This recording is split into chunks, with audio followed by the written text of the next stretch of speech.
में मुख्यमंत्री Shri Bhupendra Bhai Patel ji, governor Acharya Devvrat ji and मेरे साथियों एंड ऑनरेबल डिग्निटरीज।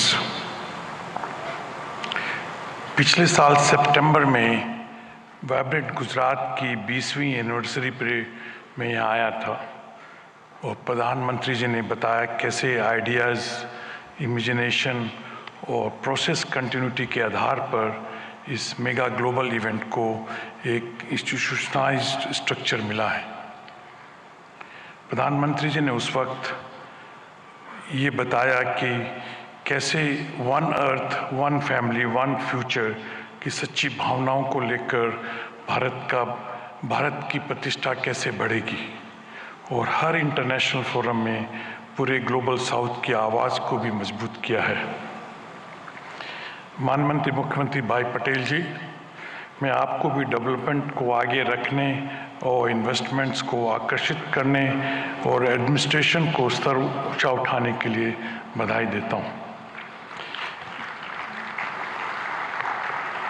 गुजरात में fair, transparent and policy driven governance की एक पहचान रही है और जिसमें मेरी कंपनी ने भी अनुभव किया है।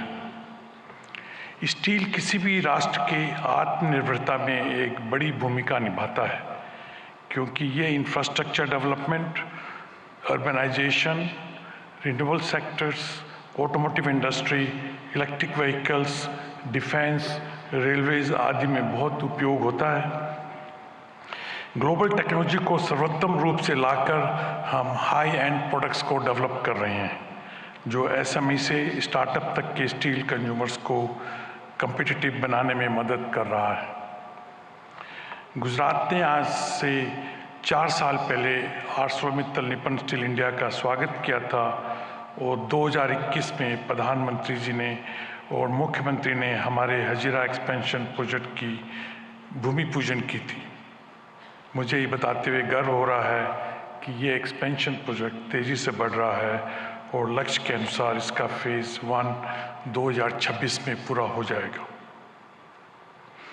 आज वाइब्रेंट गुजरात 2024 के इस मौके पर हमने सेकंड फेज़ के लिए MOU साइन किए हैं। जब ये प्रोजेक्ट 2029 में पूरा होगा तो 24 million tonne crude steel production की क्षमता के साथ आर्सलरमित्तल निप्पन स्टील इंडिया का हजीरा साइट विश्व के सबसे बड़े single location integrated steel plant में से एक बन जाएगा। हमें पूरा भरोसा है कि गुजरात सरकार के सहयोग के साथ हम इस प्रोजेक्ट को अगले 5 साल में पूरा करने में सफल होंगे। हम केवल स्टील में ही नहीं है बल्कि रिन्यूएबल एनर्जी, ग्रीन हाइड्रोजन जैसे इमर्जिंग सेक्टर्स में भी निवेश कर रहे हैं। मैं ये कहना चाहता हूँ कि हम देश के लिए अगला 20 साल बहुत महत्वपूर्ण है और मैं आप सब लोगों को विश्वास दिलाना चाहता हूँ कि आत्मनिर्भर और विकसित भारत के 2047 के विजन को पूरा करने के लिए हम रेडी हैं। मैं इन सब प्रधानमंत्री, मुख्यमंत्री, गवर्नर साहब, इन सब लोगों को मेरे को मंच पे आने के लिए मौका देने के लिए मैं आप लोगों का बहुत आभारी हूँ। नमस्कार।